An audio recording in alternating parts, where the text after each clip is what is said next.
Let me make sure everybody can hear me. Hey, what's good? ETP 1105. Shout out to Pro Trending in the building. What's good with y'all? Let's see who else. I don't know how to pronounce that. Ibrahim. I don't know if I probably butchered that. I ain't even gonna lie to you. DTP was good with you. JB596, Holland K3. DJ Key was good with you. Okay, we got some people. Okay, I got the YouTube family over here as well. What's up to, I think that's Tanir Wheatley was good with you. Drix Trigger was good. Better Bros, the Splash Brothers, Bradley, NBA fans only. Everybody's coming through. So as promised, I told y'all that I was going to do this little series 12 p.m. Eastern time. You know, I'm a little late. You feel me? But to be fair, I'm on the road right now. I'm in Las Vegas, Nevada. I'm here for the NBA Summer League. So cut me some slack. I don't even have a tripod. Y'all can see this setup right here. It's crazy. I got a tissue box, a water bottle. Like this is all was propping up my phone and all this other stuff. So that just lets you know that I was dedicated. I didn't bring my tripod. I didn't bring any lighting or anything like that. So I'm going off this natural light. So hopefully everything is cool. Y'all still rocking with it. It is what it is. But like I said, I wanted to make sure that I was still able to do this and I was able to do it on time. So right now, over on the West Coast, it's 9:12. So I didn't even realize I was doing my Cali people like this. So when I do this segment, it's 12 p.m. on the East Coast, but it's 9 a.m. over here. Now, could it still be cool? It could still be cool, but that's early for me, bro. You feel me? That's early for me. So hopefully y'all good. But yeah, man, like I said, I'm in Las Vegas, Nevada right now. Just finished watching some NBA Summer League games yesterday. You know I had to watch my Houston Rockets. Okay performance. The Orlando Magic, they look good though. Paolo Banchero, he represented pretty much everything that we knew about him. The offensive ability, as far as scoring, court vision, passing, we already knew he was good at all those things. Those were his strengths. He stepped on the court and did exactly that. So he is as advertised. But I want to get you guys to start answering some questions. So I want to know how y'all feel about Summer League. Shout out to the real modest 164. Appreciate you. I want to get, how y'all feel about that. We're probably going to discuss more about the Kyrie and KD thing because since our last live stream, they have not been moved yet. I mean, that was a little bit of conversation about Kyrie possibly getting flipped to the Lakers, but there hasn't been any traction there. So we're going to see. And last but not least, I want to talk about this Timberwolves trade with Rudy Gobert. I hear a lot of mixed reviews. I hear some people say that they feel like the Timberwolves got fleeced. And there's some other people who feel like the Timberwolves got exactly what they needed, and this is what's going to make them competitive. And I actually talked to a Timberwolves fan last night, and he felt that the team was going to be competitive, and Rudy Gobert was the piece that they really needed. So we're going to see. So what I'm going to do is I'm going to get somebody in here, and we can chop it up. I'm going to go to the first person who was DJ Key, who said that they wanted to come in here. To the YouTube family, I did not forget about you. I appreciate y'all coming through as well. And like I said, I think I'm gonna start calling this segment Hoops at Noon. You feel me? Straight and simple. If I'm doing this at 12 p.m., Hoops at Noon, that's what we rocking with. But what's good? We got my man DJ Key in the building. What's good with you, bro? It is. Man, I'm a big fan of you, man. Hey, appreciate you, bro. Hey, man. You see what it is. Hey, he got the LeBron jersey right now. You know what I mean? So, but I don't know, man. I feel like Kyrie coming to the Lakers, man. You know what I mean? You still clinging on to the hope? You think that the Lakers gonna be able to make it happen? No, I think so, man. Get Westbrook out of here, man. You know what I mean? AD, LeBron, and Kyrie. Mm-hmm. Matt, that's the trio, man. Okay, I have somebody on my YouTube chat right now blowing it up saying, "Do you think KD will be traded?" So I want to ask you first before I answer the question. Do you think Kevin Durant will be traded this offseason? Nah, personally, I don't think so. Okay, and why not? I don't know. really got a solid team. If you keep Kyrie and KD, and they just added TJ Warren, that's the thing. Yeah, man, that's a squad with Ben Simmons. They really can be contenders, like in the East. To be honest, like. Hey, but hold on, we gotta be mindful when it comes to TJ Warren. He hardly been on the court, so that's the issue when it came to the Brooklyn Nets. You got Kevin Durant, who's he gets his injuries here and there, so he'll be on and off the court. Then you have a TJ Warren who has an injury history; he'll be on and off the court. Ben Simmons, he may be on and off the court for whatever reason. So it's like these are the things you got to factor in. So could they be contenders? Yes, but you got to be mindful about durability. They say the best ability is durability. So with that being said, does that change your opinion at all? Or are you standing on it? You standing 10 toes? I'm standing 10 toes, man. Okay. He's standing 10 toes on it. So he thinks that Kevin Durant won't be traded because he feels like the Brooklyn Nets still have themselves a solid squad. I do think Kyrie will be moved. I think the Kyrie experience is over. But as far as with Kevin Durant, like you said, they added TJ Warren. You have Ben Simmons. So that is a quality core. You still got Seth Curry. So there's some quality pieces there. I think from my personal opinion, I think the hard thing is a part of me feels like Kevin Durant's going to stay. And the reason why I think Kevin Durant's going to stay is because I know the Nets are looking for a return that's like a generational return. Like, I don't know if you're going to have to give up a young star or if you're going to have to give up your entire future. Like every single draft pick that you own until the end of time belong to us because we have Kevin Durant. So that's my whole thing. But if I'm the Brooklyn Nets and I have a Kevin Durant who claims he wants to be traded, I'm making the trade. And the reason why I'm making the trade is because I don't believe in the idea of demanding a trade and then pulling the trade off the table. Because then at that point, I don't know if I can trust you. I don't know if I can trust you to be completely happy at this destination after you already demanded a trade. So that being said, why not pull the trigger on a trade now when everybody wants you and they're willing to give me all the stuff that I want, whether it's 5 draft picks, a young star plus 3 draft picks, whatever the case may be. I'd much rather get the most for this player now, especially at the age of 33, than to hold on to him until he's like 35 and then the value drops. So that's just my whole thing. If I'm the Nets in this situation, I'm blowing it up now. It ain't no point of trying to. You got yourself a Ben Simmons. He's what, 25? You got Ben Simmons. Just try to build around him the best way that you can. And that would be what I would do if I was that front office. But, everybody don't move the same. So with that being said, let me look at some of these comments. I want to see what people are saying. Matter of fact, I want to throw a question to y'all. In the comments, if you were the Brooklyn Nets front office, do you keep KD or do you trade KD? Now, once again, you can go off what DJ Key said. DJ Key said they still have a solid foundation. You got TJ Warren, you got Seth Curry, you got Ben Simmons. So you can keep that and try to run with it, or you can, side with me kind of sort of by basically saying I would much rather trade him right now while the value is still high and you don't really want to risk, you don't want to risk any craziness like he demanded trade next year or something like that. So let's see what the comment section is saying. Over on the YouTube side of things, people are saying keep KD, keep KD, keep KD. Oh, it's a lot of people saying keep KD. I see 2 trades. Let's see what y'all saying on IG. Somebody said trade him because, like you said, he's 33. Yep. Somebody said move on. Okay, so YouTube and Instagram, y'all on 2 different wavelengths right now. It seems like the YouTube people are saying to keep KD, and the Instagram people are saying trade KD. Somebody said nope, KD is under contract, honor it, period. He's not going nowhere. Hey, listen, you know what era we in, bro. Like you can sign us. Rudy Gobert literally just signed that contract, bro, and now he in Minnesota. Like it don't whether the team want to get rid of you or if you want to leave yourself. These contracts, they not honored anymore. They not. You might honor 2 years of your contract, and then after that, it's fair game. That's pretty much how I look at the league now. So I feel about the Kyrie situation because everybody says it's kind of Kyrie's fault, but Kyrie is really standing up for what he really believes in. So how can everybody say that's on Kyrie? So here's my thing. I think when it comes to Kyrie Irving, it's a two-way street. I understand the business side of it and I understand the personal side of it.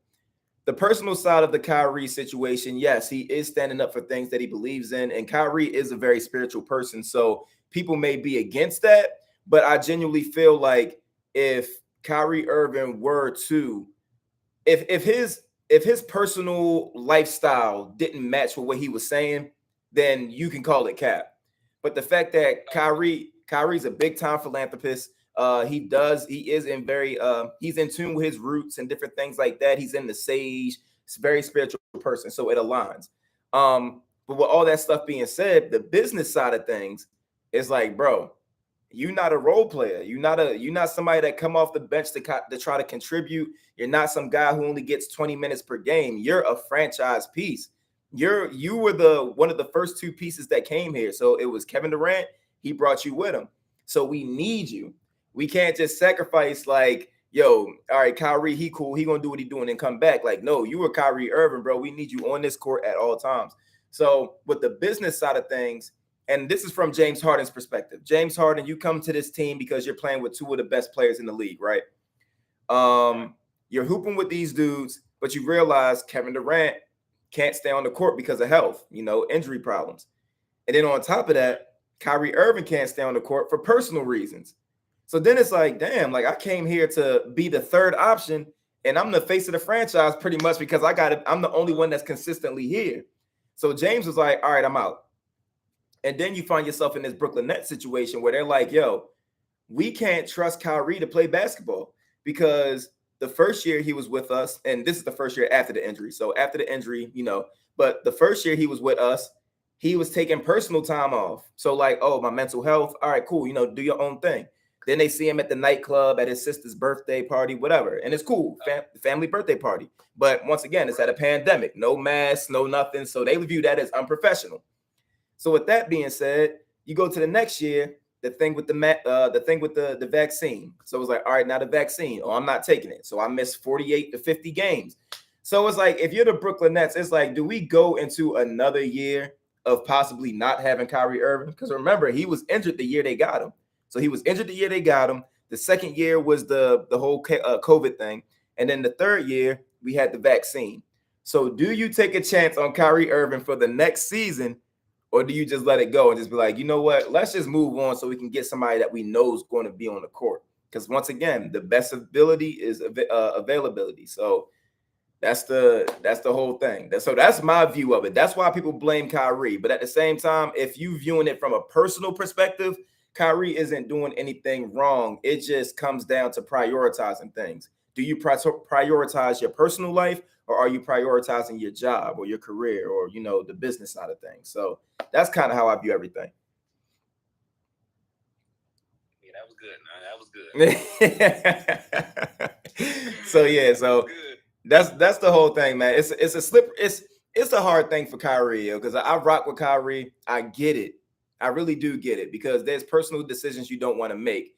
But at the same time, Andrew Wiggins, he did not want to get vaccinated. And how did his season end? He ended an NBA champion. So it's like, what sacrifices are you willing to make? Are you willing to make that sacrifice for the greater good? Or, it is what it is. But, Kyrie wasn't willing to do that. And in his defense, it ended up working out in his favor in terms of him still being able to play in the playoffs. But like, that chemistry wasn't where it needed to be in order to try to make a championship run because he hadn't been on the court. So we're going to see, man. We're going to see. I think Brooklyn moves Kyrie without question, but KD, I think that's still up in the air. Oh, that's still up in the air. Oh, but Kyrie's gone. Yeah, I think Kyrie's gone. I don't think Brooklyn's going to put up with another season because they've had him for 3 seasons, if I'm not mistaken. He was injured the first season. The second season, that's when he was taking like the mental health breaks. And then the third season was this past year with the vaccine. So it's like, do you even want to chance him not being there? So they accepted his extension, didn't it? Yeah. But sometimes they'll do that just so they have like a tradable contract or something like that. Like sometimes they do that. Like you'll see some people get re-signed to a contract or get extended just so they have a matter of fact, the Lakers, when the Lakers re-signed THT, they re-signed THT knowing that they didn't want to keep him. They just wanted to give him a tradable contract. Because some teams will value, if you have more years under your belt, they'll value as a trade piece. Like if I'm trading an expiring contract, I don't want that, because if I trade for you, you can leave my team the very next season. But if your team signs you for like 3 years and I know I'm going to keep you for 3 years, then I'll trade for you because I know you're going to be locked in with my team for those 3 years. No, okay. Yeah, that makes sense. Yeah.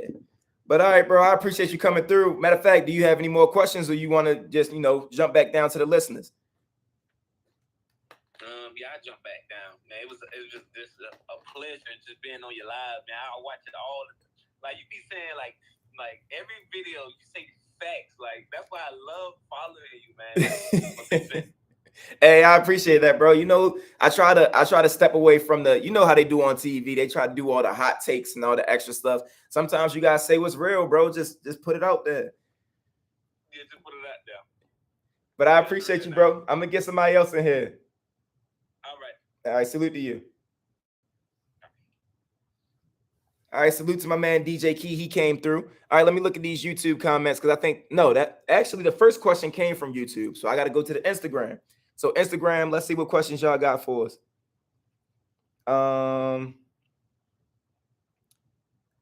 Somebody said, hold on. Oh, Gowie, why y'all talk trade instead of, hold on, getting rid of the coach? Oh, hey, look. So I think that plays into both of them. So for those who didn't grasp that question, pretty much they said, why are we talking about trading players when the coach is the issue? Pretty much Steve Nash. I don't think Steve Nash is the coach for that team. I don't understand how you have James Harden, Kevin Durant, Kyrie Irving, even with all the inconsistencies, just the fact that these are the pieces that you have and you struggle with them. I don't think that should be a thing. So should Steve Nash be replaced? I think Steve Nash should be replaced, and I feel like Kyrie Irving should be traded.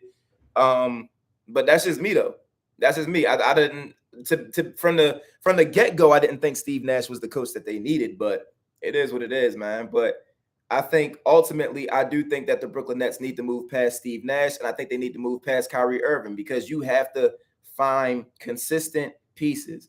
Kyrie, we know what he does at his best. We know what he does when he's on the floor. But the problem is he going to be on the floor? And if you can't predict that, if you can't guarantee that, I think you got to you got to do something to protect your sanity. Because one thing that sucks is just being unpredictable. The things that you can't predict, those are the scariest things. So when you can't predict something, it's best to try to move in a way to where you can.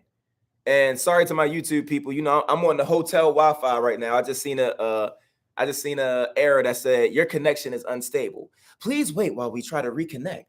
So if y'all happen to fall off, it's not my fault. The hotel Wi-Fi, and it's a bougie hotel too. So don't let Vegas fool you. Their Wi-Fi choppy. Don't let all the bright lights and the gambling downstairs. They need to use that money to get some better Wi-Fi. You feel me? But let's see who else I'm gonna get in here. Yo, some of y'all got the wildest IG names, bro. The wildest IG names. But yeah, y'all leave some questions in the question tab for me. We're gonna try to answer these questions. And the same thing with the YouTube people. Hey, what's up, man? Nothing. I actually, what was I gonna say? I actually thought of a good trade for Kevin Durant. Okay, let's hear it.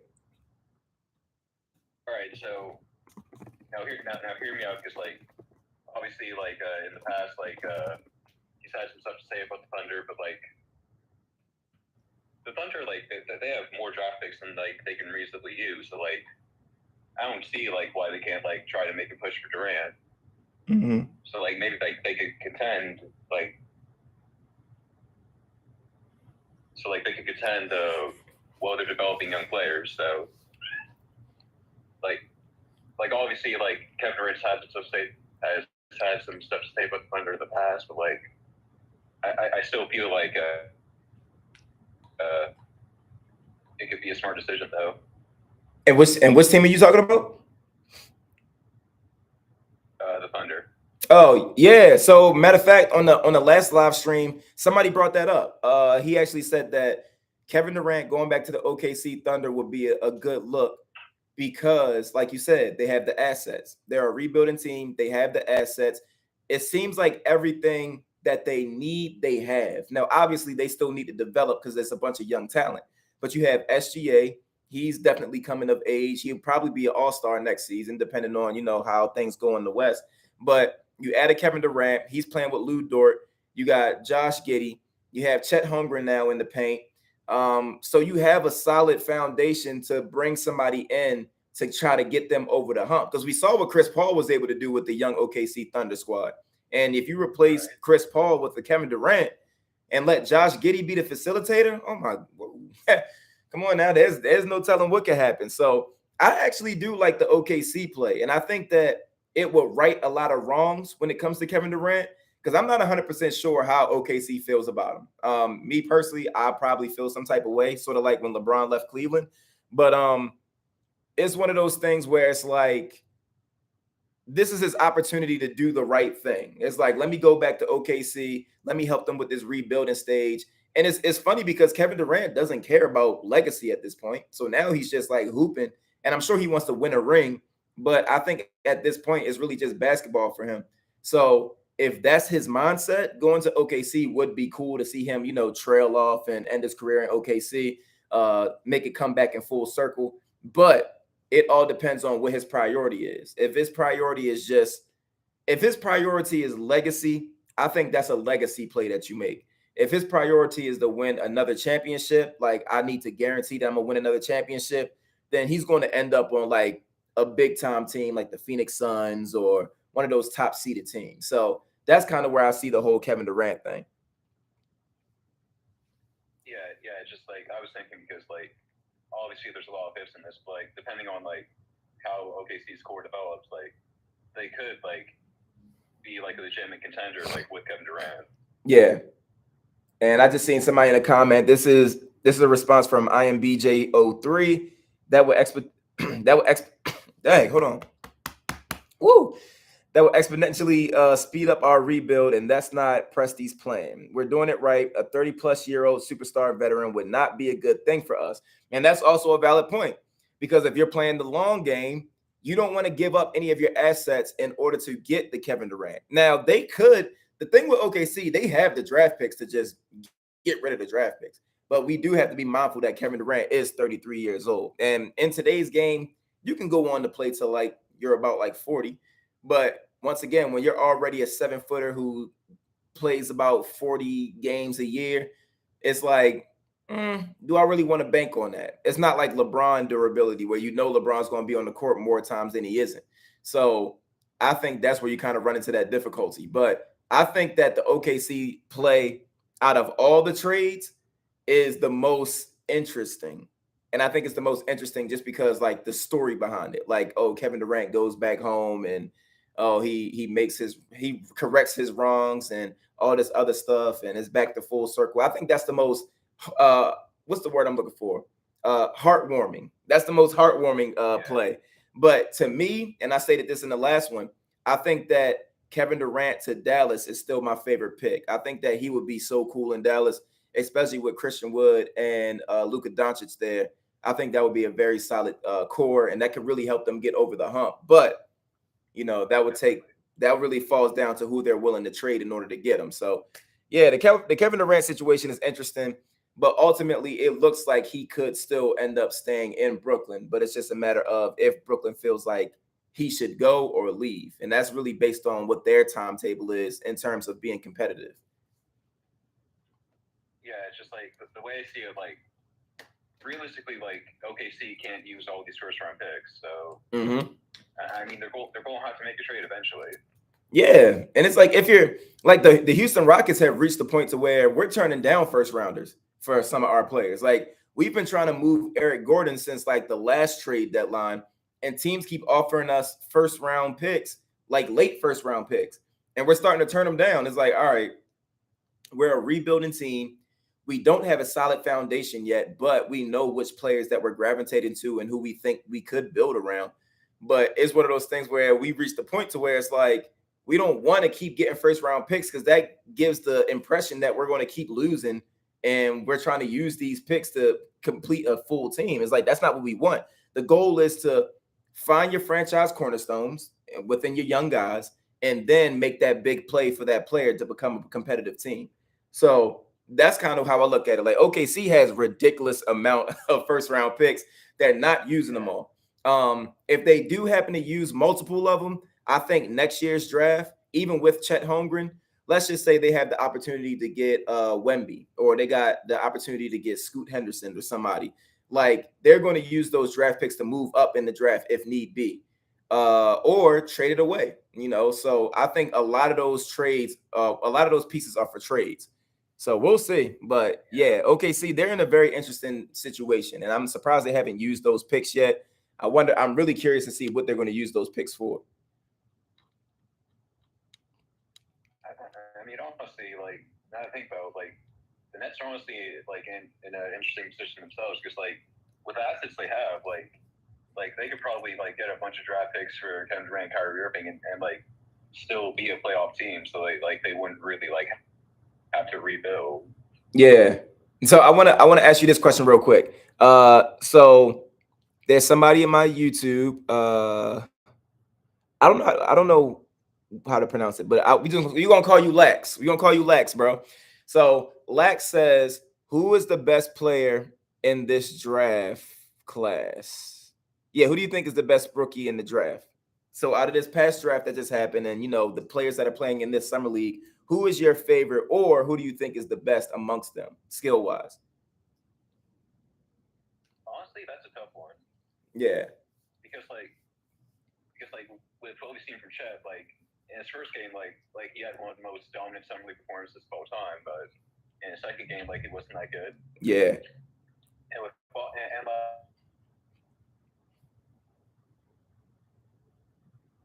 that Wi-Fi getting choppy. I don't know if it's his or if it's the hotel, but like I said, this hotel Wi-Fi. Look, but while his joint, hold on, give him a little bit of time to come back. You feel me? I think they didn't got him. They didn't got him. All right, sorry, Austin Wood. Show must go on, but hate to see it. But to answer your question, Lax, at least from my perspective, I think the best rookie in this draft class, or the rookie that I feel has the most all-star potential, is Paolo Banchero. I think that out of everybody in the draft class, and based on the way the league is played today, Paolo Banchero has the most all-star power because his strengths are suitable for today's league. His strengths are scoring. We already know this is a scoring league. Court vision, passing. We take pride in playmaking. Some of the best players in the NBA right now are two-way players in one way, shape, or form. So whether that's offense and defense, or it's scoring ability and playmaking ability. So you have like the LeBron James, you have Giannis Antetokounmpo, who can do all three. Kevin Durant, he's starting to become a way better playmaker.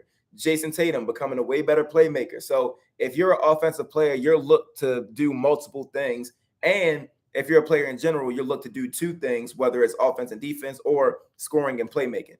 So with that being said, Paolo Banchero, that's his game, scoring and playmaking. But then when you look at other guys like Jabari Smith, who can shoot and play defense, once again, two-way player. Chet Holmgren, offense, defense. So it's much difficult than, I feel like it's more difficult than what people make it seem. But I just feel like Paolo Banchero has that flash. People are going to gravitate to him more because of his scoring ability and what he's able to do on the offensive end. Chet Holmgren and Jabari won't get that much love. I think people are going to gas them up when they have great games, but I feel like they're not going to get as much love as Paolo Banchero because they have defense. I think defense doesn't get the same love as offense. If Paolo goes out and gets 20 points and 10 assists, it's not going to be the same as Chet getting 5 blocks and 18 points. It's not going to hit the same. People are going to be like, oh, yeah, that's cool, but Paolo. So that's why I think that Paolo Banchero has the most all-star power. His skill set is just more suitable for the way the game is played today. So based on that, that's why I call him the best rookie. And there's a reason why he went number 1 overall. But my guy's Jabari Smith. You feel me? And while we're on the subject, let's talk about last night's game. I was in attendance watching my Houston Rockets play. And I'm gonna keep it real with y'all, man. I was excited. It was cool, but I'm a bit disappointed. I didn't like the way our guards played last night. Our guards were playing like this was damn my player. Like they just trying to get 40 points and try to do whatever. Josh Christopher, love Josh Christopher. But it was like he was not looking to pass at all. Give me the ball, get out the way. I'm going for the bucket. Daishen Nix, this man was forcing layups. First of all, with all due respect to Daishen, we know that he bout that life, but calm down, bro. Calm down. It's summer league. You got to play your role. So it was making me mad that Jabari Smith was damn near open on the perimeter all night. We know this man is one of the best shooters that we've seen in a prospect ever, and he's not getting the ball. He's not getting the ball, bro. He's not Apollo Banchero where he can create his own shot. So it's one of those things where he can get his shots off, but he's not creating his own shot. He's not putting the ball on the floor, doing step back jumpers, doing all ins and outs and all that other stuff. So with that being said, when you got a guy that can shoot like that and you're not even looking to set him up, y'all just attacking the rim and forcing layups at the rim, it's like, bro, what are we doing? Like, what's the strategy here? Now, that could fall on coaching, or that could fall on the players just, trying to get into this summer league mindset that I got to make a name for myself, so I'm going to just ball hog. And then once again, we get Ty Washington. Ty's our best playmaking point guard on the team, excluding the starters, like no KPJ, all them. Ty wasn't even playing point guard. They had Ty playing off ball. So I'm like, yo, what is the strategy here, bro? Like, what are we doing? And I feel like had Ty been playing point guard, chances are he would have been able to look and, create shots for other people. But I wasn't too thrilled on that game. It was kind of whack. But Jabari's performance in particular for what he was able to do, I think he shot like 40% from the field. He was 25% from 3. He shot 4 of them things. I think one of them wasn't the best look, but I know some of them, they were good looks. He just got to knock them down. He said that in the post-game interview. And I like that how he took accountability. He basically said that my involvement in offense, pretty much he was like, I didn't get the ball that much, but that's also my fault because I could have got more offensive rebounds. I could have knock down my open shots. So he took accountability for his lack of production in the offense. But in reality, they wasn't trying to involve my man. They was pretty much trying to ice him out the game. He was wide open on the wings. They wasn't passing him the ball. But that's neither here nor there. So that's what I wanted to say before I get somebody else in here. Rockets, get Jabari Smith the ball. You ain't got to force it, but at least get him involved in the offense, bro. There's no way you take a rookie 3rd overall and you got him standing on the wing, not getting any shot attempts. Like, that's wild to me. But Tari Eason, that boy Tari Eason was hooping. He was hooping. Yo.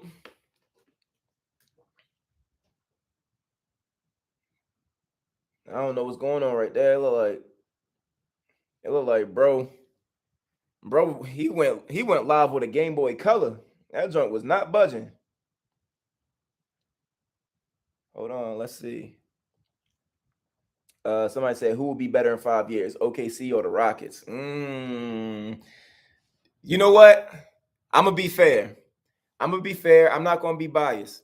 I think that the Houston Rockets have a very solid core, but I feel like OKC has been playing this long game, and I think they're starting to find their identity.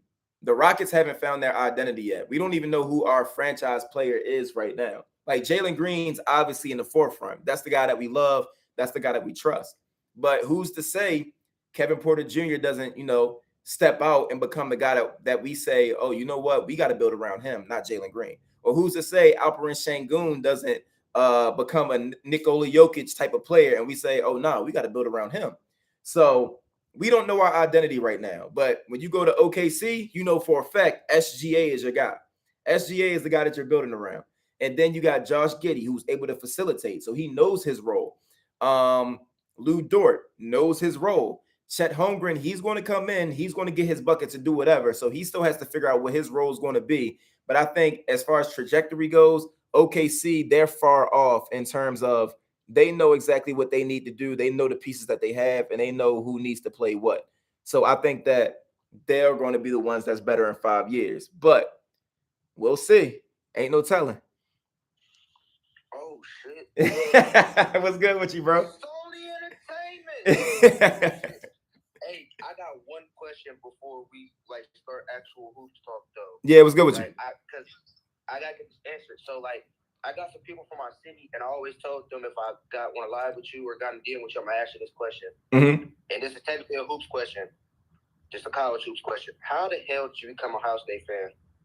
Oh, from because you can ask me the same question because I'm a Ravens fan and I live in Columbus, Ohio. So you can ask me the same question. All right, bet. So I'm gonna ask you that same question after I answer your question. So it's funny because when people hear about my favorite teams, they feel like they're all over the place. But each team that I'm a fan of, I've been a loyal fan of, and it's for a specific reason.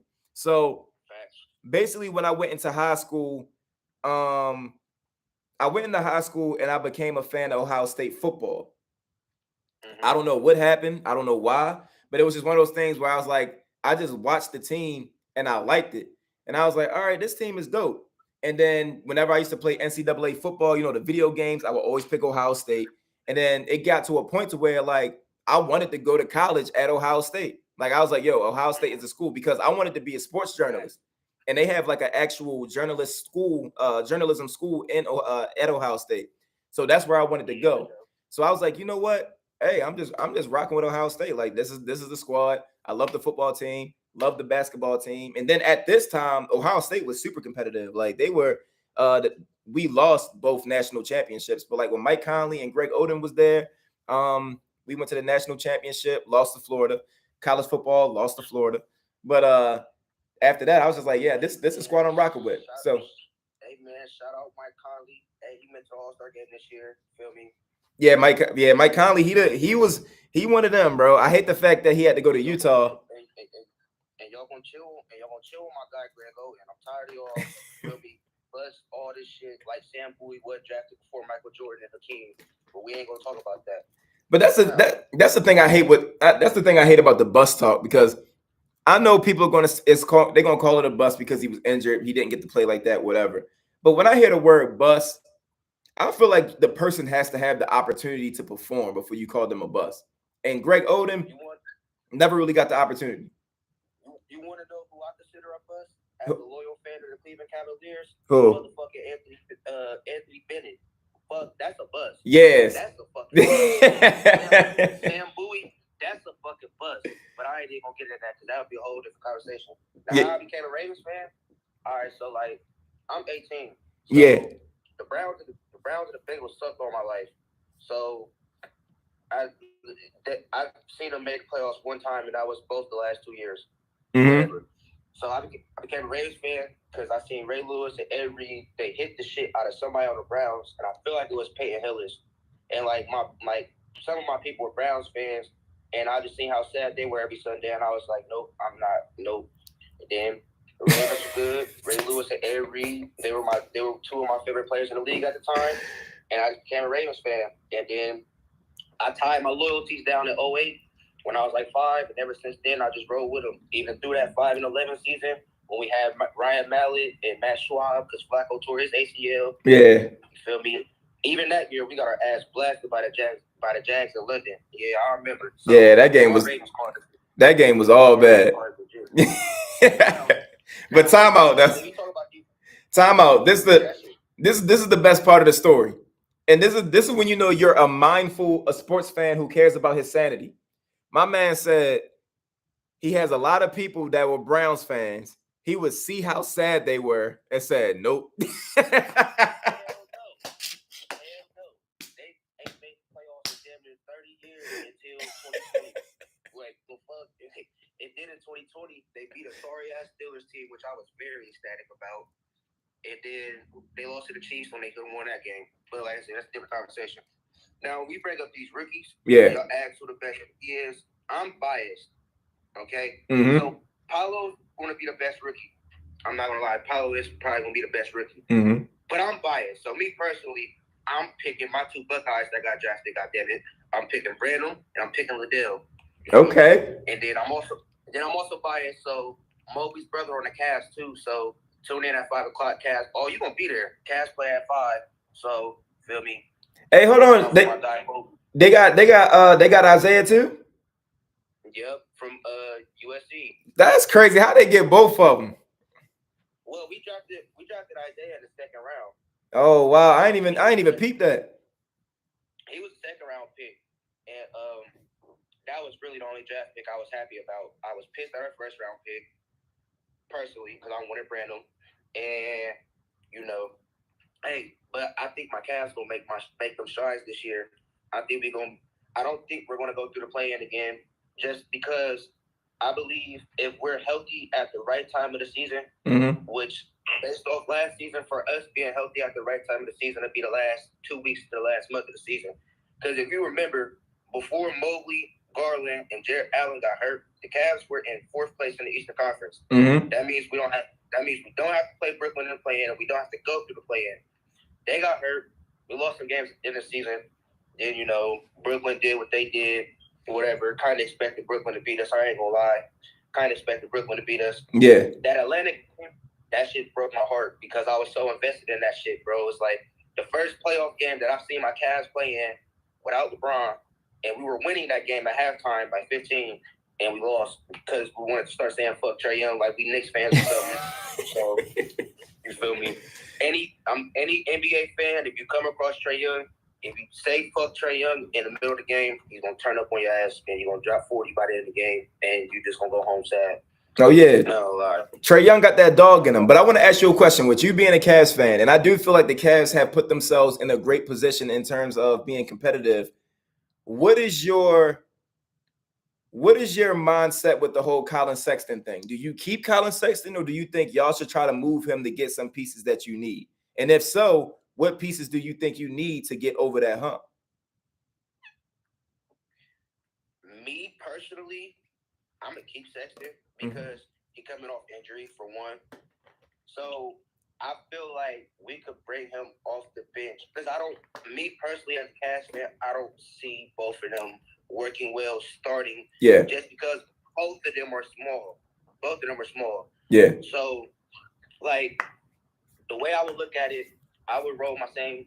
The only difference is I wouldn't start 3 fucking big men. So Lauri Markkanen wouldn't start at the 3 this year if I could do the starting lineup. I would bring Sexton back because I don't believe our front office knows what we need if we get rid of him. So just bring him back because I don't believe the front office know what we need that would take us over. So I'll keep him just because hell, if he come off I would keep him because I feel like he's a better off the bench point guard than Rondo. Okay. In terms of offense, like scoring wise, he's a better off the bench threat than Rondo. Yeah. That's just me. Yeah, I think now just real quick, I think the good thing about Colin Sexton is that he is a bucket getter, and at any time he can catch fire. So having something like that coming off your bench could be crazy. I mean, I also think my dream scenario is we find a way to grab Brandon Ingram. That's my dream scenario. That's just our dream. Hey, look. The Pelicans is making strides now. I think that's dead. Hey, the Pelicans is making some strides, bro. I can see them. I can see them being. Honestly, I can see the Pelicans being the top 7 team in the West and not having to go through the play-in. If everything lines up in the play, like they were the 10. They were the 10th seed because they started so slow. And then they got into the playoffs, took 2 games from Phoenix, and that was all without Zion.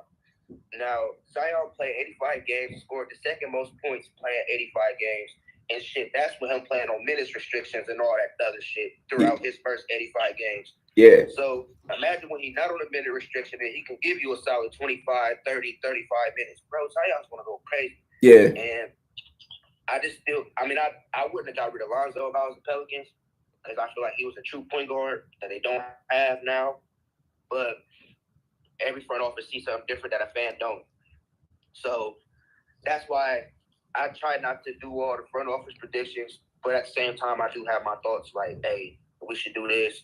You feel me? Well, yeah, it's only entertainment. You already know that, though. Hey, all right. So real quick, I see some people saying Our people already talk about Zion and these injuries.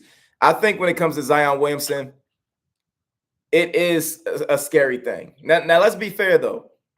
Zion did have one season, and that was the All-Star season where he was healthy.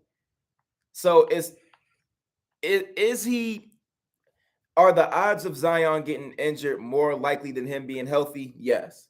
But I don't think that it's a complete guarantee that Zion will get injured.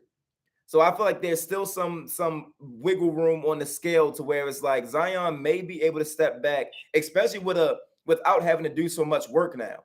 Because you have a Zion Williamson who can come in and play an actual role, don't have to do all the extra. Because there was one point, matter of fact, I think that was the season when he went to the All-Star game. They started flirting with Zion at point guard.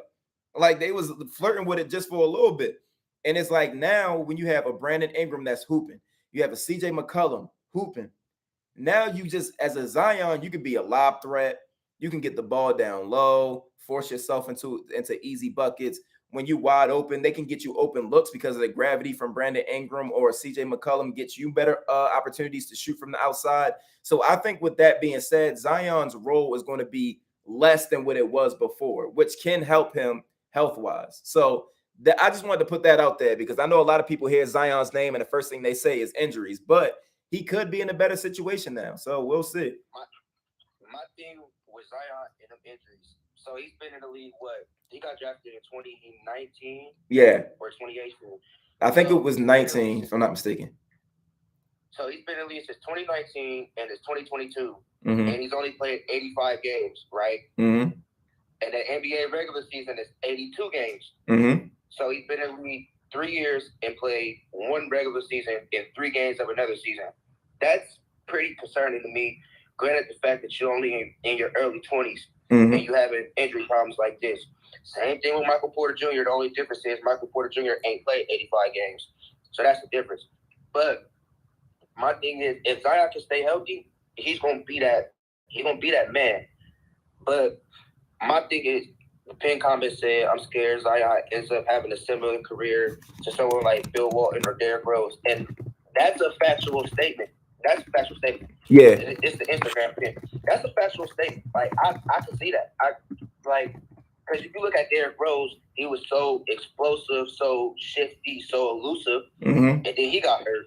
And then we see how that panned out. Like, I'm fortunate enough, I got to witness MVP D Rose and Rookie of the Year D Rose. Yeah. So I know what you're saying with that comment, and yes, I can see that being Zion. I could, because he's only played 85 games in 3 years. That's not a good sign. That's never good, especially when you're only 23. Yeah. Or 22, actually. Shit, just turned 22. That ain't a good sign. So I wanna ask the chat, both YouTube and Instagram. I want to ask you guys and respond in the comments, please. Zion Williamson signs an extension. You know, the Pelicans were like, you know what? Had we not made these strides toward being a successful team, we may have not extended Zion's contract. But the fact that we were able to get CJ McCollum, the fact that we have this Brandon Ingram who continues to develop in front of our eyes, we go out and get these two rookies that helped tremendously when they were playing against the Suns. We feel like we have ourselves a team, and Zion Williamson is still the face that we want to put at the front of it. As an organization, do you give Zion Williamson a max contract, or would you not give it to him? Because it makes sense. If you're not going to give it to him, it's because he hasn't been durable. You can't trust his health, so you don't want to sacrifice that much money in a player that you don't even know if he's going to be on the court or not. But then on the other hand, you have a team that's growing in front of your eyes. They're developing. They look good. They were in the playoffs last year. They really put pressure on the previous, not champions, but the previous final appearance guys. Western Conference champions. Yeah, Western Conference champions. Thank you for clearing that up for me. And the number 1 seed in the NBA. Yeah, facts. So they was applying that pressure. So you have a Zion Williamson right there that you can just be like, you know what, we're going to take this risk and give Zion the money because we know what he can do when he's healthy. So do y'all give him the contract or not? No, because he got paid more than John Morant, and John Morant actually took his team to the playoffs. He played in the playoffs, so hell no, I don't give Zion that. Hey, you can't compare it to Ja though. You know, that's a different situation. Like cannot. They both came in the same year, and Josh played more games, took his team to the playoffs, won Rookie of the Year. Why is he getting paid less than Zion? Hey, and if you're gonna give Zion that money, then with all due respect, my Cavs could have gave Garland that money because Garland and Zion got the same shit in common. They've only been to one All-Star game, but the best trait is availability, and Garland's been available. So I wouldn't have gave Zion no contract up worth to $230 million. Ain't no fucking way. I would have gave him. If I was gonna give him an extension, he would have got more of a Garland extension, not no $230 million extension, because I ain't seen him on the court but nothing but one regular season in 3 years. So I ain't seen him on the court. Okay, hold on. Here's a little pushback. I'm looking at my YouTube comments. Somebody named Pure Chaos said yes. Yes, they would give Zion the contract because Zion is better than Ja Morant when healthy. Who's been more healthy, Ja Morant or Zion? Here's my pushback. Hold on, here's my pushback. Who's been more healthy, Ja Morant or Zion? Hey, the person that's more healthy, and based off your logic, the person that's more that you said when healthy, Zion's better. So Ja's been more healthy. So with your logic, Ja's better. Don DeMarco, that's a bar. He came back. He came back with the bar. That's a fact. You said when healthy, Ja's better. So when healthy, Zion's better. So Ja's better because he's been healthy. He's playing. And I do find it ironic. The only game Ja does not play, they win by 50. Like that's some fucking shit. That was wild. I was not expecting that joint at all, bro. Like they won by. I expect the Golden State to lose, but not by no damn 50. But that was crazy. I said, I don't give Zion $230 million. I don't trust it. Not yet. He got to work for that. And in my opinion, he do got the second most points all time for 85 games played. Yeah. With minutes restrictions and all that, but at the same time, there's a reason he's on a minutes restriction because it's that risk of him getting hurt. So I don't give Zion $230 million. Okay. And I'm looking at these comments right now. I see a bunch of. I see nope. Somebody said no, but at the same time, it's nonsensical to not give him the max. I get that. All right. So what they give him, a 5-year? I don't even know the details of the contract. I just know it's dumbass money and it's a risk. That's what I know. You know what? All rookie extensions are 5 years. So they give him a 5-year rookie extension, right? Mm-hmm. So let's say over the next 3 years he plays 85 games again. So would you come back and look at that like, damn, we gave him $230 million, and for 3 years out of that 5, between this season and 3 seasons from now, he only plays 85 more games. Mm-hmm. That's even worse than the first 85 games because the second 85 he played, and he's out for whatever reason. He's been in the league still doing this. I don't know. I don't give him he's 22 and he ain't played a full season. You want to know what else? You want to know what else is the bad part about that? If just based on what you said, if Zion was to go on and play another 85 games and that's it, and with over the next 3 years, then you find yourself in another dilemma because you can't trade him. Nobody's going to take that bait. If you have a guy that's on a max contract or he's on a max extension, he's getting paid all this money, and he's only played 85 games in 3 years, it's like, well, I don't want him on my team. Like I said, we know what he does when he's healthy, but I'm not going to take that bait because what if you trade him to me and now he only playing 30 games? Like, that's not. I know a team that'll take that bait. Who? I know a team. The Knicks. The Knicks will take that. The Knicks. If Zion go on the trade block, no matter when in his career, the Knicks is going to jump on that just to try to team him back up with RJ and Cam. That's gonna That's a fact. That's a fact. Hey, to everybody that's in the group chats, bro. Do you think? And this somebody said the Knicks. Yup. Do y'all think would the Knicks would the Knicks trade for Zion Williamson if he was only to play 170 games in 6 seasons? Yeah, the same with the max extension and everything. Would you expect the Knicks to be interested in a Zion Williamson only playing 170 games? There's somebody that said facts. We talking about the same Knicks who had the 11th pick in the draft, picked the player and gave him away. Yes, they will do that trade. Yes, they will do that trade. There's no question, arguing back and forth. No, the Knicks are doing whatever fucking trade they can get for an all-star. And Zion is an all-star, so you can't take that away from me. If he plays 170 games in 6 years, he's still an all-star. And I remember, and let's get to this Kyrie thing, because I was talking about that. That's why I really kept telling you, keep at me. And once again, I'm a Cavs fan, so I know some history with Kyrie. Kyrie's never played a full season. That's number one. Kyrie's never played a full season. From his Cleveland days up to that Boston year, even into his Brooklyn days. But I do think he's going to end up on the Lakers. And if he does end up on the Lakers, which I think he will, the Lakers are coming out the West because I know what LeBron and Kyrie can do. And then I seen what they did with Kevin Love. Let Anthony Davis play. I just need Anthony Davis to play 68 games. Out of 82, I just need Anthony Davis to play 68, and I'll be sold that he'll be there for the playoffs. I just need him to play 68 games. That's it. Now, do I think he can do that? Yes. Do I think because I think when Anthony Davis is healthy, he's the best big man in the league, and I don't give a fuck who you want to throw out there. When Anthony Davis is healthy, if he ain't the best, he's top 3. If he ain't the best, he's top 3. But, it's a lot of shit that, you just gotta get worked out. I mean, I still think Giannis is the best player in the world. I don't care what Steph Curry just did. I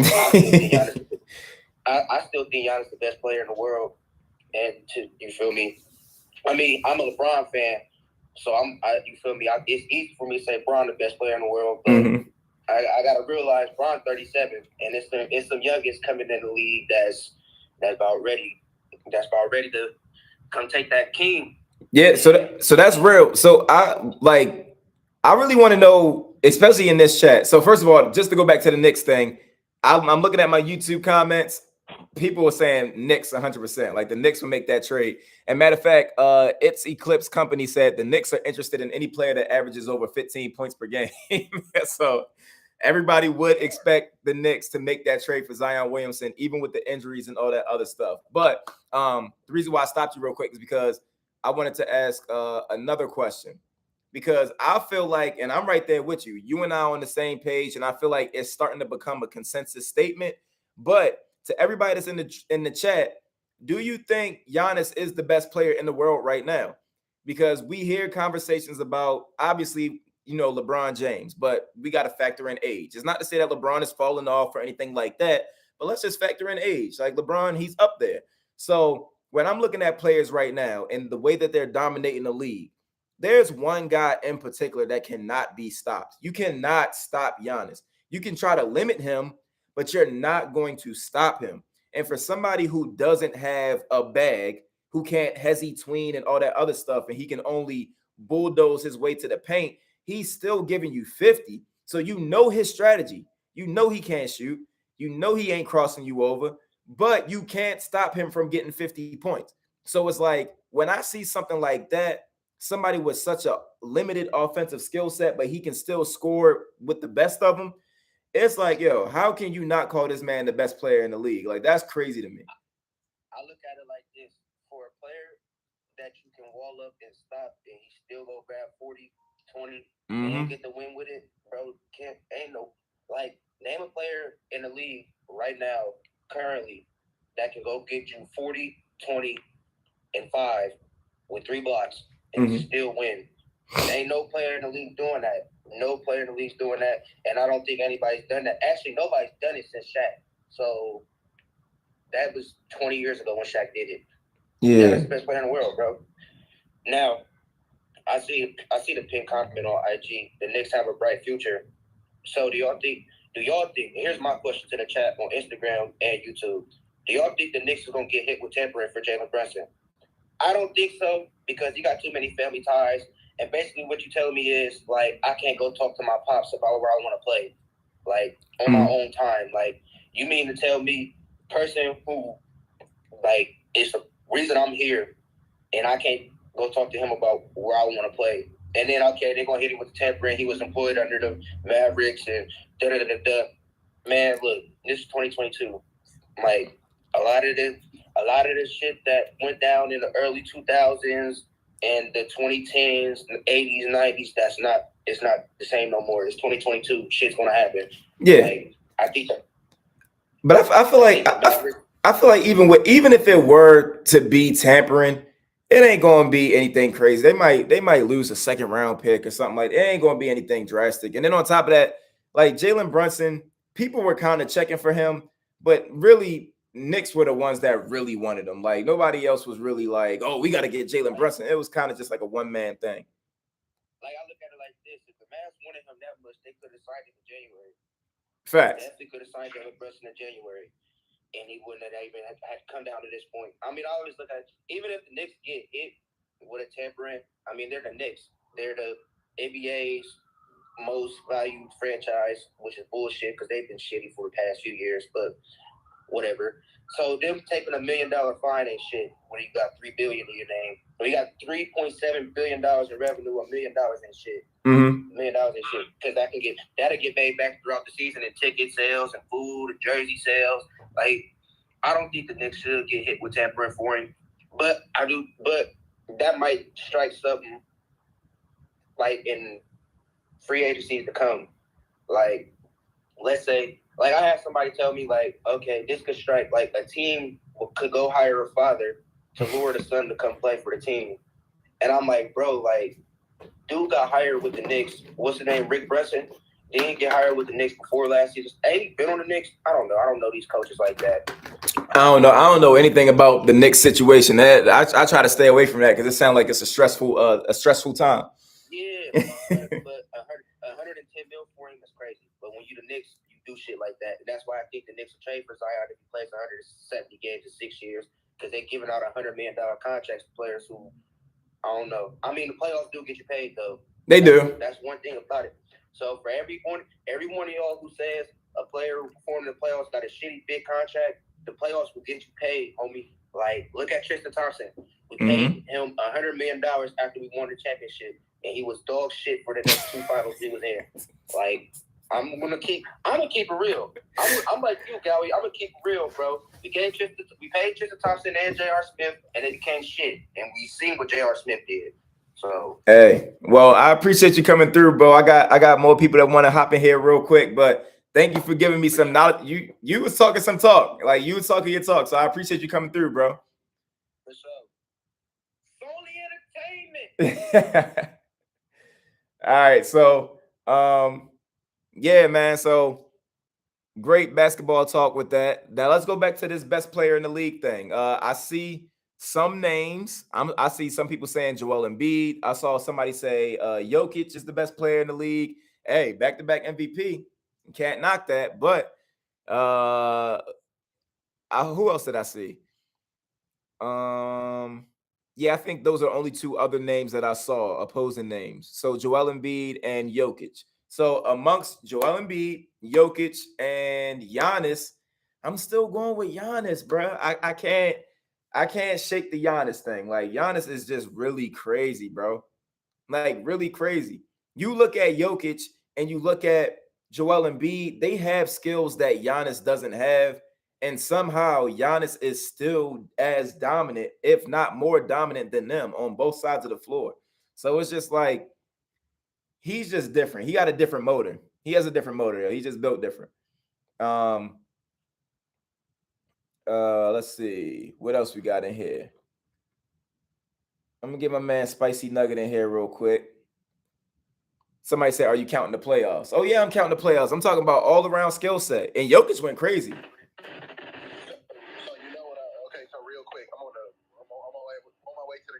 Oh, okay. But so listen, you said Giannis, right? Uh-huh. Wow. What player you know, Gowie, 37 and still doing what LeBron James is doing at this point in his season?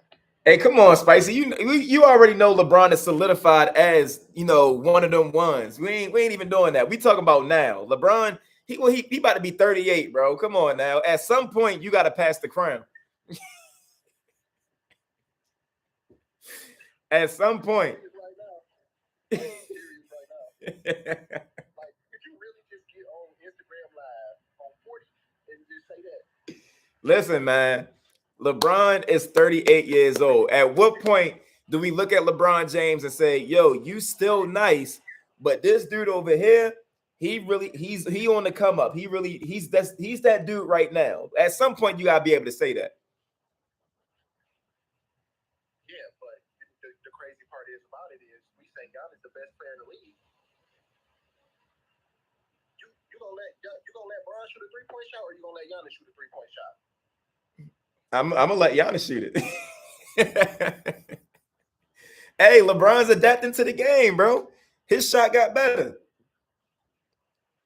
Hey, listen, but in the end, what the crazy part is about it, these guys are professionals. You guys get paid $200 million, $300 million a year, and you guys don't know to let Giannis shoot the ball. You're playing too close up on him. Let him shoot the ball. We'll take 6 or 7 3-point shots from Giannis. Come on. Nah, but see, now listen to what you just said. Giannis isn't that good of a shooter, but they still not letting him shoot. Why? Because they know he can knock them joints down. And you will live with that, right? If you shoot Of course. jump shot, you will live with that. You live with that, but at the same time, because once he goes to the hole, you can't stop it. yeah. Would he really be traveling though? But he really be traveling. But I'm not gonna say nothing about that. That's really a travel. But See what it sound like. tall, so. What it sound like is that you came on this live because you wasn't liking the pro Giannis dialogue, so you had to come in here and throw salt on it. I for sure did. I'm not gonna cap because he's not that good to me. I'm sorry, he's not that good to me. Like James Harden said, it takes no skill to run to the basket, throw your elbows, and jump and dunk. It don't. Bro, but you got to look at the fact. You got to look at the fact that he does this and nobody can stop it, knowing that it's coming. You're right. And you absolutely right. But the crazy part is about it is, like you said, nobody can stop it and nobody don't want to stop it. Nobody wants to stop it. Nobody wants to get in front of there. Because I damn sure not going to get in front. I'm talking shit. I'm not going to check him either. Yeah. I'm not going to check him either. I'm not going to lie to you. I'm not going to check him either. So, I'm talking on the internet. I'm damn sure not going to check him. Hey, look, man. Listen. At the end of the day, not the end of the end of the day, man. Giannis cannot be stopped, bro. Like it's impossible. Then he makes clutch defensive plays. It's like no matter which way you look at it, Giannis is effective in any way, shape, or form. And then on top of that, he has the ability to play make as well. So you have this 7-footer or damn near 7-footer who doesn't have an offensive bag, but somehow can give you 50 points, can somehow give you 8 assists, and then on top of that, play top-notch defense. Ain't no way you look at a player like that and say he's not the best in the league. I just can't do that, bro. That's crazy. Hey, like I said, you know what I'm saying, bro. I'm not gonna get on this bitch and say he's the best. I'm just saying, Gowie, you don't know nobody 38, 37 doing what Brian doing right now. Averaging the numbers he's averaging. You don't know nobody like that. Nobody on this lab know anybody like that. Kobe wasn't averaging that damn show at his age. Nah, he wasn't. But then at the same time, at this point, you still got to factor in wins. And what LeBron ain't doing right now, he ain't winning. And it's not his fault, but that plays a part into it. Gowie, how can he win when he got a motherfucking point guard that's shooting that bitch off the back of the backboard and you get paid off the ass, you shooting that bitch off the back of the backboard? Come on. Then they got street clothes. Davis, he be in street clothes more than he be in his uniform clothes. But these are the guys that LeBron wanted. That's the problem. It's like you can't get these guys and then be upset how they perform. Like this is who you wanted. Yeah, but you're right. I guess other guys LeBron wanted. I thought Westbrook was gonna get over there and he was gonna go nuts. I did too. He is ass. Don't tell Joy I said that. I hope she's not in this damn live. Hey, Joy had popped in here for a quick second, so you better hope she ain't hear that. She gonna be on your head. I know, but he is ass. Anytime you get paid that amount of money and you shoot that bitch and it don't touch nothing, it don't touch nothing. You are supposed to be a professional, my guy. Hey, it be like that sometimes. But You shoot better than Gowie. I'm pretty sure you shoot better than him from 3-point. You got a better 3-point percentage than Westbrook. hey, it might be possible. They call me Spray Allen on the block, so that might be a thing. You feel me? But that say more about me than to say about Russ. You feel me? I'm gonna go ahead and get up out of this live, man. But I just wanted to tell you, you don't know nobody at Brian A. doing what Brian's doing, man. I'm gone, man. I can't believe you, guy. We gonna talk later on, man. All right, bro. All right. Hey, come on now. Spicy Nugget had to come in here and talk that trash, bro. Like I said, Giannis is just a different breed, bro. There's no way you look at a player who can give you 50 points, averaging 30 points, pretty much. This guy averages 30 points. Who are the other guys that average like 30 points? LeBron James, Kevin Durant, let's just say Steph Curry. Like, these are the guys who can go and give you 30 points. Compare their skill set offensively to Giannis. It's not even remotely close. Giannis does not have the same skill set as those dudes. But somehow, Giannis is still averaging the same amount of points as them. So that's what I'm trying to tell y'all, bro. It's like, yeah, his game may not be flashy. It may not be the prettiest. But the fact that the production is the exact same and he does not have an offensive bag, he can't hezzy tween. He not dribbling behind the back. He ain't crossovering. He not doing none of that. He getting to his spots on the floor.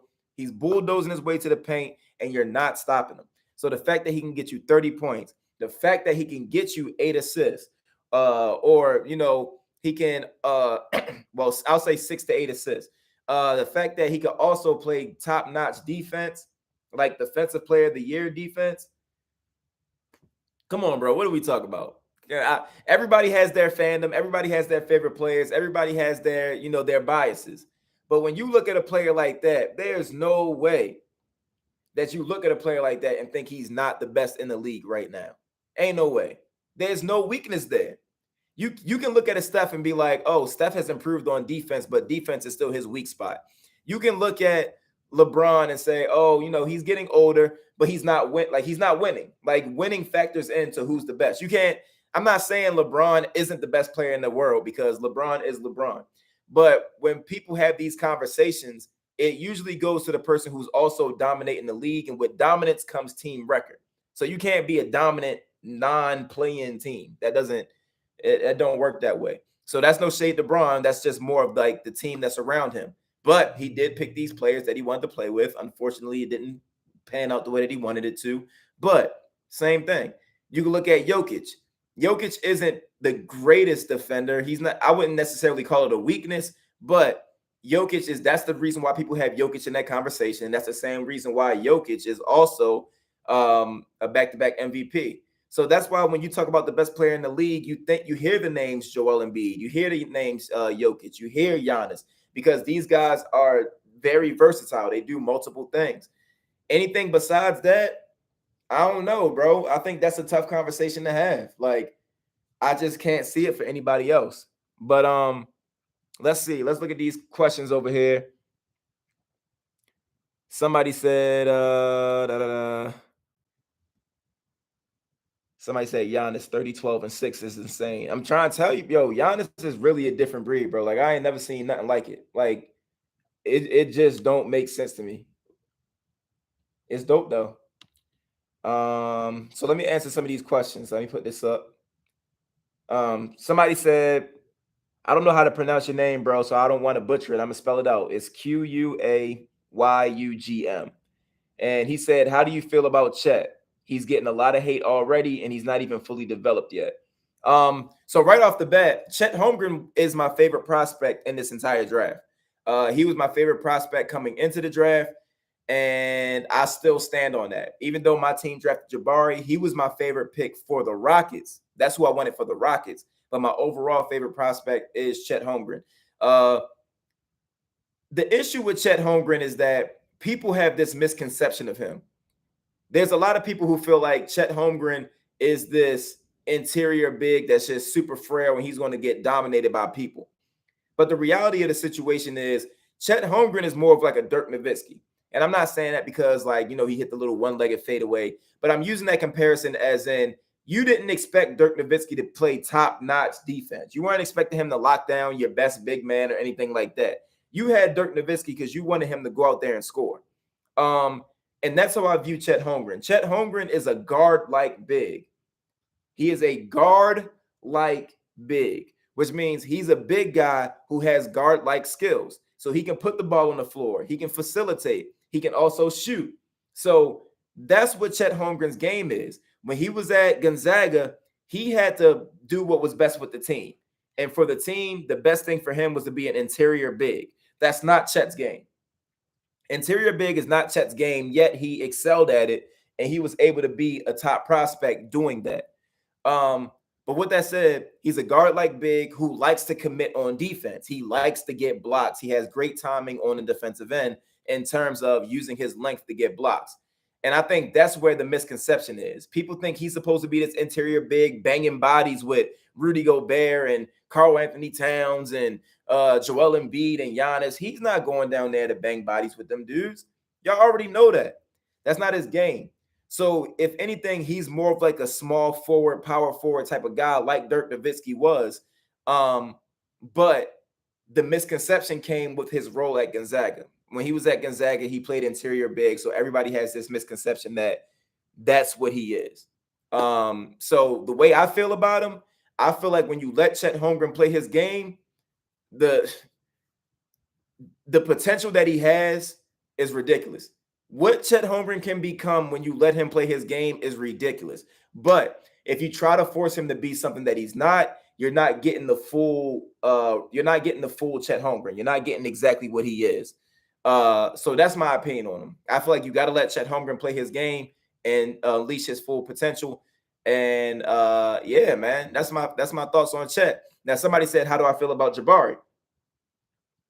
Jabari was the pick that I preferred for the Houston Rockets. When I heard that the Rockets was getting the 3rd overall pick, well, even before that, when I was looking at the top prospects, I was like, yo, Jabari is the one that fits our team the best based on what we have right now, the little construction that we have on our roster. I was like, Jabari's the best one. Why? Because Jabari can shoot. Jabari doesn't need the ball in his hand. He doesn't have to be ball dominant like Apollo Banchero. Jabari can just stand in the corner. You swing him the ball, he's knocking down that shot. 40% three-point shooter, very committed defender to where he's all around the court. He's sprinting, lateral movement, everything. So that's how I feel about Jabari. He just handles business. He a guy that he's going to work. You can't outwork him. And that's what I love about him the most. But let me get somebody in here, man. Let me get somebody in here because we starting to run a little bit low on time. But yeah, I want to say I appreciate everybody that's in here, rocking with us. Once again, this is Hoops at Noon. That's a name I just made up on the fly. Plain and simple, Hoops at Noon. We're going to do this joint every Friday at 12 p.m. Eastern time. And yeah, we just here chopping it up, talking about ball. I got my YouTube family over here. I appreciate y'all. Got my Instagram family right here. Appreciate y'all like always. And it's cool. I like doing this whole thing about having everybody collide and we just talk basketball as a community. And for those who don't know, you're looking in the background right now because I know some of y'all are nosy. Some of y'all may have just came in here. You can't really see it on the Instagram. I could be in my house for all y'all know. But YouTube, you clearly see I'm in a hotel room. Your baby mama probably was like, nah. I'm in a hotel room right now because I'm in Las Vegas. So I'm in Las Vegas, Nevada for Summer League. I actually went to the games last night. I broadcasted or hosted the influencer run last night as well, which was real cool. Shout out to all the influencers, Bionic Brooks, Bree Green, Chris Staples, Chris White, Maxwell Pierce. Who else? Lethal Shooter was there. So many more names, man. Shout out to all y'all. But the team that end up winning it all, I don't know if I'm allowed to spoil this, but they already posted it on their Instagram. But like Marcellus Howard won. I think Bree was on that team as well. Jason, aka Wavy. Matter of fact, those are 3 Harlem Globetrotters just off the bat. So you already know they were scamming. They were scamming because they had 3 Harlem Globetrotters on there. But their team ended up winning. They was hooping. Beautiful thing. Great basketball. Shout out to Billionaire for dropping the badges. I tried to get somebody in here, but they was bluffing. So Billionaire, he said, what do you think about the possibility of KD going to the Warriors? If Kevin Durant goes back to the Warriors, we back at square one. I'm back to hating Golden State. After Kevin Durant left the Warriors, I was like, all right, there's no need for me to hate Golden State anymore. You know, what's the point? But if Kevin Durant was to go back to Golden State, we're back at square one, bro. We just seen what they did with. I don't want it to sound shady, but we just saw what they did with Andrew Wiggins. Like, Andrew Wiggins is not Kevin Durant. Solid player, great player, or good player, but he's not Kevin Durant. So with that being said, what they were able to accomplish with him, you bring in a Kevin Durant to add on to this team, ridiculous, bro. What's good with you? What up, man? Hey, appreciate the badges, bro. Ain't no problem. So you don't like the idea of KD going to the Warriors? Hell no, that was the most miserable time of my life. Man, but what do you think about Curry's legacy versus LeBron's legacy, bro? Curry's legacy is going to get more respect in the end. And the reason why his legacy is going to get more respect in the end, because basketball fans love the idea of doing it with one team. You know, going with the ups and downs, never jumping ship. They love that. It's like you kind of just worked your way through you worked your way through the adversity and you were able to come out on top. So fans prioritize that when it comes to legacy. When it comes to LeBron, though, I think that what people fail to understand is that even though LeBron does things a certain way, you know, I'll go to a team, make a couple trades, whatever the case may be. No matter what, the fact that LeBron James was able to win multiple championships in multiple locations, that's very rare. Very rare. So you win a championship with the Miami Heat. You win a championship with the Cavs. You win a championship with the Lakers. It's like everywhere he goes, he wins a championship. So I feel like you can't just look at that and be like, oh, LeBron team hops and he makes these trades. Just because you make a trade don't mean you're going to win. We looking at the Brooklyn Nets. Like the Brooklyn Nets got Kyrie, KD, and then they traded for James Harden. Where'd they go? Nowhere. So that's my whole thing. It just shows how great of a player he is. The fact that even though he makes these moves and people may frown upon him, at the end of the day, he's still accomplishing what needs to be accomplished. And he's a 4-time champion. Could possibly win another one depending on his supporting cast and how he does other things. But yeah, man, that's my only thing when it comes to that. So it's like, I think that Curry's legacy is going to get more respect, but ultimately I don't feel like people give LeBron enough credit just because he's winning championships with multiple franchises. Yeah, my thing on it, bro, is LeBron. Yeah, he doing his thing, winning championships. That's the key. But I feel that he can only win championships if he have all-stars on his team. You feel me? Like everywhere he went, he went, and he had to take somebody with him, you know? Curry, on the other hand, man, I think his legacy is more solidified because, you know, he did it with one team, bro. You know, he came from a mid-major college. You know, everybody that was at the Golden State Warriors, they were recruited there, you feel me? They were drafted there. So it's not like Curry went out there and, you know, he tried to, you know, soup up his team and stuff like that. You feel me, bro? Yeah. Like, he did it the right way, you know? And then KD, he won before KD, he won with KD, and he won after KD. So nobody can take that away from Curry. But look at the situation LeBron was in this past season. Carmelo Anthony. They had Rajon Rondo. They had Westbrook. They had AD. They had all these all-star players on their team, and they sent them home fishing, bro. So I think Curry's legacy is going to be a little bit more better than LeBron's, bro. But I also feel like the thing that's going to make LeBron's legacy stronger than Curry's is the fact that the records. Now, Curry is the greatest shooter of all time. He holds the 3-point record. But LeBron, assists, points, like all that's LeBron. I think LeBron's the leading scorer in postseason history. So it's like these are also the things that you got to factor in. And then on top of that, the awards. Like LeBron is a 4-time MVP, if I'm not mistaken. So if we're looking at overall legacy, I still think that LeBron has, and I still feel like he has the edge.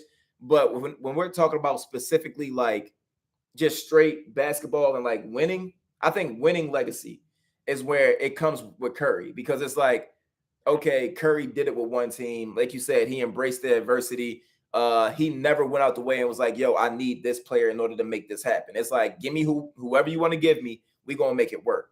So that's kind of where I think it's two separate things. I think you got the winning culture and then you have like overall legacy. And I think overall legacy, like LeBron just has it all across the board. And people forget Curry only like 6'3", bro. If Curry was like 6'8", 6'9", like Durant and LeBron, Nah, that'd have been OD. That'd have been OD. It'd be crazy, man. So yeah, bro, I appreciate you for having me on, man. Yeah, most definitely, bro. And once again, I appreciate you, being generous and dropping the badges, bro. Yeah, man, I got you, bro. Much love. All right, bro. All right, so shout out to Billionaire. What we got over here? So YouTube, don't feel free to ask me some questions over here, man. I've been answering these YouTube, the Instagram comments. Somebody said we comparing Bron's legacy to Curry's. Nah, so here's the thing. This is the reason why I'm not mad at that question, because when you talk about legacy, we know how basketball culture is, especially basketball talk. And when it comes to basketball talk, a lot of people, the first thing they talk about is legacy. Oh, he tarnished his legacy. Oh, his legacy is like, oh, in order to solidify his legacy, that's all y'all talk about. So then when we're talking about legacy and you have a guy who did things the way that people like it, the Michael Jordan way, the Magic Johnson way, the Larry Bird way, the Kobe Bryant way, these are the guys who get the most praise when it comes to legacy. So if you have a Steph Curry who did things the way that they did it, it makes sense to why somebody would ask that question, because it's like, yo, Curry did it the way that those guys did it. When Curry ends his career, he's going to be a warrior. It's not going to be anything else. So it's a valid question. Especially when you have a LeBron James, where people have been questioning his legacy since the decision. Ever since he did that, oh, well, he had to join a super team, and oh, LeBron has to trade away these players. Oh, LeBron has to play GM. So there's people who feel like LeBron has a shaky legacy. So, like I said, you got to be fair, man. Put your biases aside, answer the questions accordingly, because these are real conversations that people have. Let's see. He should not go back to the Bay Area. Oh, KD. Yeah, I don't think KD should go back. I think that whole situation is dead. Especially him and Draymond have definitely got on better terms since that whole incident happened. But I think that's a done deal. Like, let it go. Be cool now. Warriors, you want to chip without them. Continue to do that. Let's see who else we got in here.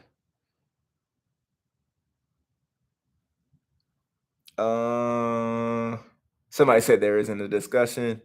It's only entertainment. Somebody said, what's your thoughts on my Denver Nuggets?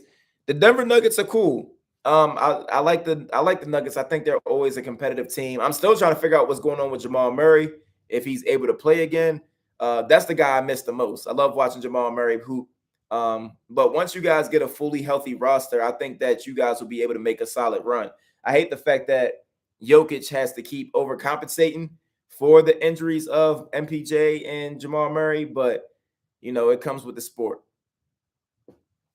That person declined, I guess. So we on to the next person. Now it says this person is unable to join. Okay. Some sketchiness going on here, y'all. Come on now. Don't send me a request if you're going bluff. Thoughts on Keegan Murray? I think Keegan Murray's tough. I was high on Keegan Murray before the draft even started. So that's who I'm looking forward to. I think that Keegan's going to be one of those guys that a lot of people slept on, and he's going to end up being on the all-rookie team. That's my personal opinion. I think Keegan's going to be that guy that's going to step in and shock people. All right, so a lot of people are declining, so I guess y'all can just send me questions, and then, I'll answer them accordingly. Somebody said, who do you think will have a better impact for their team next year? DeJounte Murray with the Hawks or Brogdon with the Celtics? I ain't even gonna lie. That's a great question.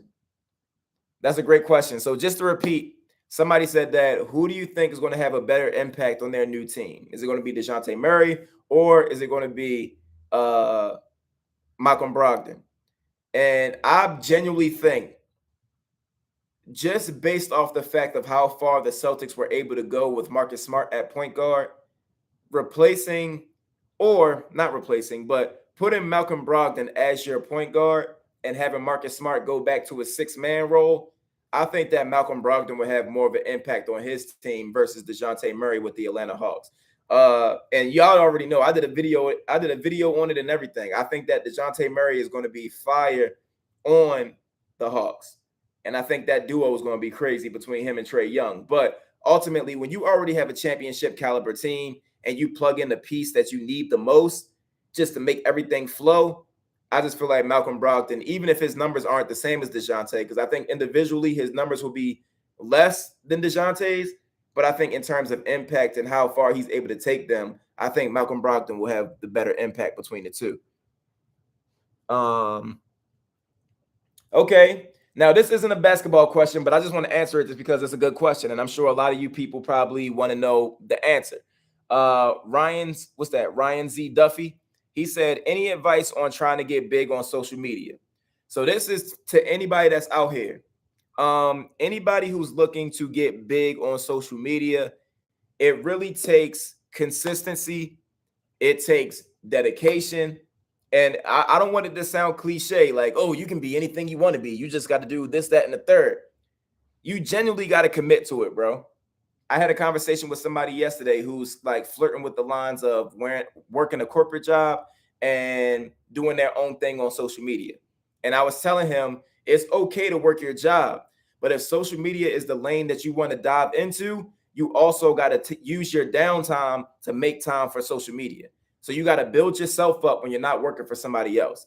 So if you're working from 9 to 5, you should be working on yourself from, let's say, 6 to 8, 6 to 10, 6 to 12, however many hours you have in downtime, you got to utilize that time the best way that you can. So with that being said, consistency, putting out your content. Your content may not have people gravitate to it from the beginning. I repeat, I'm gonna have to be on my Dr. Umar. Your content may not have people gravitate towards it in the beginning. So you may post a video that you think is fire, but it only gets 20 likes on it. That does not mean quit. That means you have 20 viewers who are tapped in. You entertain those 20 viewers. Entertain those 20 viewers. Those are your fans. Don't worry about who's not watching. Focus on who is watching.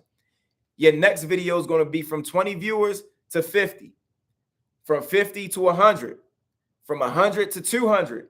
And it's going to keep increasing as long as you keep in that same energy with the content that you're creating. So here's the issue. There are some people who will make a video. They think the video is fire. Oh, this is the one. This is the one that's going to hit. When they post it out, they get discouraged because it didn't do the numbers that they thought it was going to do. That's the biggest problem. That should not be your first concern. Your first concern should be who watched the video. If you got 10 people that watched that video, they liked it, or it's 10 people who commented like, yo, this video was hilarious. Those are the people that you're supposed to entertain. You're not entertaining the people who are not there. So I keep repeating that. That is the biggest thing. Don't allow that to discourage you, because if it does, you ain't going to make it. You ain't going to make it. You focusing on the numbers, you focusing on people that's not even a part of the brand, you hurting your brand. Imagine if Nike, when they started, they put some sneakers out and everybody was like, yo, them joints cool, but I don't want them. But there were 10 people who bought them. That's your target audience. Okay, these 10 people bought them. Why did you buy these shoes? Oh, we bought these shoes because we like this and that. That's how you find your target audience. And then after that, everything should be smooth sailing. So that's what, hopefully that was able to help y'all. Once again, don't focus on the numbers. Focus on the people that rock with you. You feel me? If you're a person that got day one friends, if you got yourself a small circle, you don't care about how everybody else feel about y'all. You only care about how your circle feels about you. So focus on your circle. And that's all I got to say on that. But with that being said, I feel like that's a good note to end on. We done ran an hour, 30 minutes. I didn't think it was going to be that long, but I appreciate y'all coming through, man. This was Hoops at Noon. Hopefully you guys enjoyed it. Like I said, we're going to do more of this. And I really want to see that. This improve. I want to be able to get more equipment, be able to do this on a better scale, make the quality better, whatever the case may be. So we're going to see what's up. And to the person, 1 player, 5 shoes, you're not even built like that. Calm down in these comments. You will get slapped. And that's on me.